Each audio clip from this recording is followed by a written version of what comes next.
یہ حنفی ہے نا، ابو حنیفہ کو نہیں مانتے ہیں عقیدے میں. عقیدے میں بعد کے ان کے بعد جو 100-200 سال آئے 4 صدی ہجری میں، ابو منصور ماتریدی جو کہ مجہول آدمی تھے، انہوں نے عقیدہ گڑھا، اس کو مان رہے ہیں لوگ. صوفی خرافاتی ہیں یہ لوگ، کہیں گے دین کا 2 حصہ کرتے ہیں. ایک کہیں گے کہ ایک مغز ہے، ایک چھلکا. چھلکا جو عوام الناس کے لیے ہے، سالکین کے لیے ہے، اور جو مغز ہے، دین کا جو مغز ہے وہ ہم لوگ جانتے ہیں.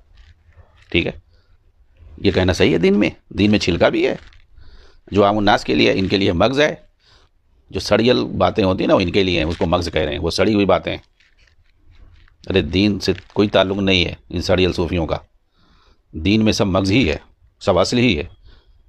اس کو ہم 2 حصوں میں تقسیم نہیں کر سکتے، چھلکا اور مغز. جیسے یہ باطنی اسماعیلی فرقہ ہے نا، یہ لوگ جو ہے سارے فرائض احکامات کو جو ہے اپنے حساب سے تعبیر کرتے ہیں تاکہ سب چھوٹ جائے، سب سے چھٹکارا حاصل کر لیا جائے. وہ کیا بولتے ہیں، دین کا 2 حصہ ہے، ایک ظاہر ہے ایک باطن.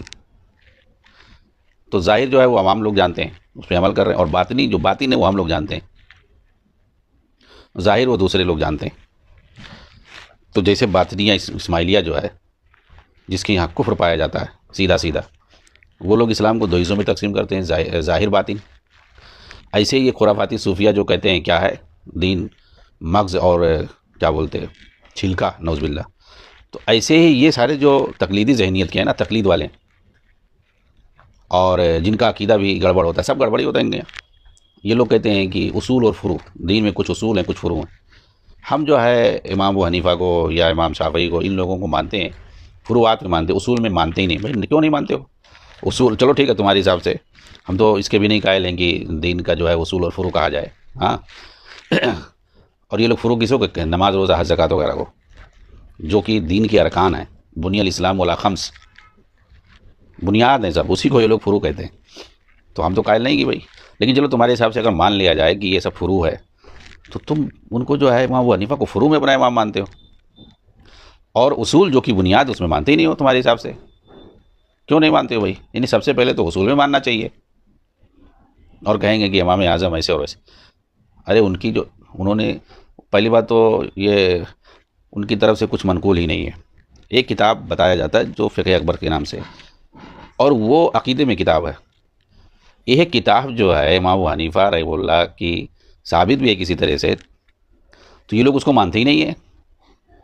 اس کتاب کے اندر باقاعدہ استوا علی العرش کی بات ہے، اور بہت سارے عقیدے کی بات ہے، اللہ تعالیٰ کی صفات ذاتیہ کی بات ہے پورا. جی ہاں، جس کو یہ دیوبندی یا حنفی جو بھی ہیں ان کے یہاں، یہ لوگ مانتے ہی نہیں ہیں، انکار کرتے ہیں سیدھا سیدھا. صفات ذاتیہ کا انکار کرتے ہیں، استواء عرش کا انکار کرتے ہیں، ساری چیزوں کا. اور سب الگ الگ معنی مراد لیتے ہیں، اپنی طرف سے معنی گڑھ لیتے ہیں.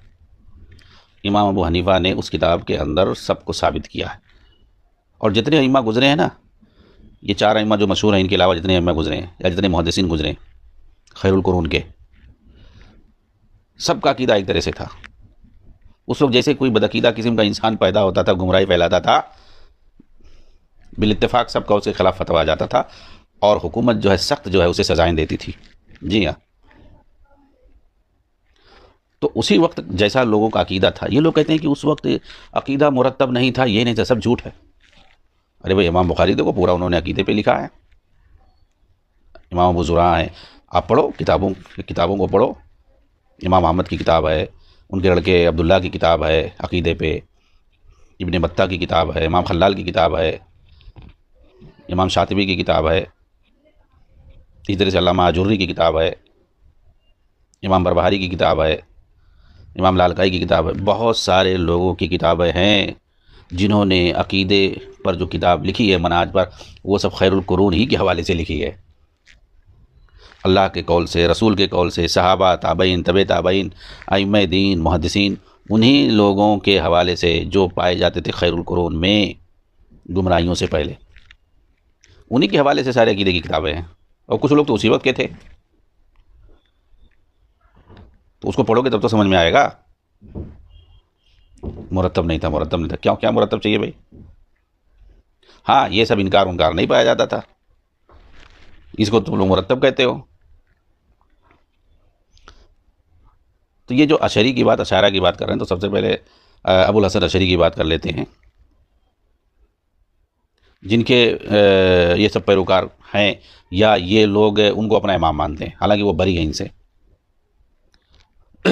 ویسے ہی برات کا اظہار کریں گے یہ سارے لوگ، جیسے حضرت عیسیٰ کے بارے میں ہے کہ وہ اپنے پیروکاروں سے برات کا اظہار کریں گے قیامت کے دن، اور سارے جتنے ہیں سب انکار کر لیں گے۔ امام ابو حنیفہ اپنے آپ کو حنفی بولتے ہیں اور ان کا عقیدہ ہی نہیں مانتے ہیں، ان کے عقیدے سے الگ ہے ان کا عقیدہ، اور بعد کے مجہول شخص کے گھڑے ہوئے عقیدے کو اپنا امام مانتے ہیں۔ جو اصول میں نہ مانے اس کو امام اعظم بنا رہے ہو۔ ارے بھائی، جو اصول اصل ہوتا ہے، عقیدہ اصل ہے، عقیدہ نہیں صحیح تو کہیں کامیابی نہیں ملے گی، آخرت میں تو ڈن ہے کامیابی نہیں ملے گی اگر عقیدہ خراب ہے تو۔ جی ہاں، پہلے عقیدہ درست ہونا چاہیے۔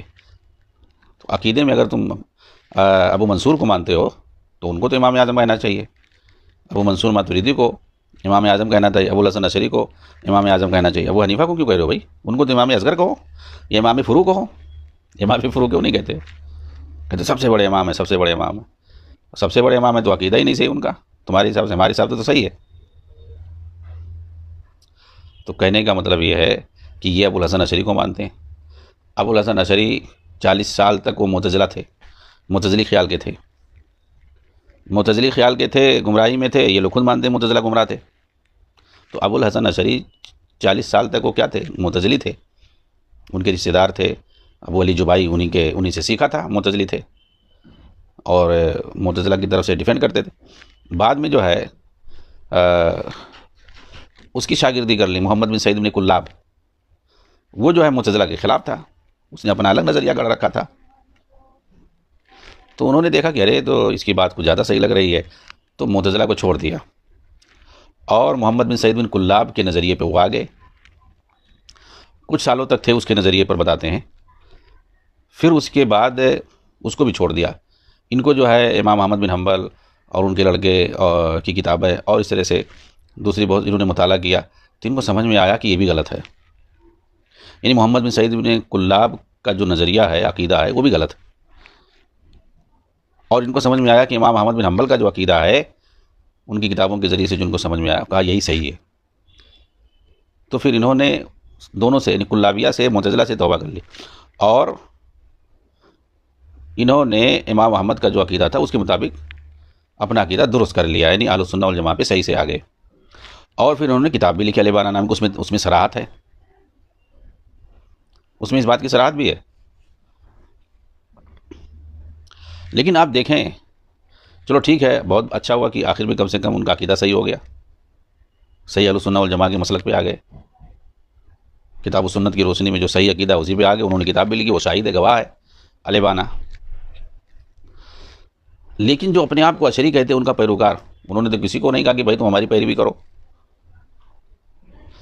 لیکن جو لوگ ان کی پیروی کرتے ہیں اور اپنے آپ کو اشعری کہتے ہیں، یہ جو ان کا آخری موقف تھا، یعنی ان کی زندگی میں جو 3 موقف پیدا ہوئے، ان میں جو ان کا تیسرا اور آخری موقف تھا، اس کو مانتے ہی نہیں ہیں۔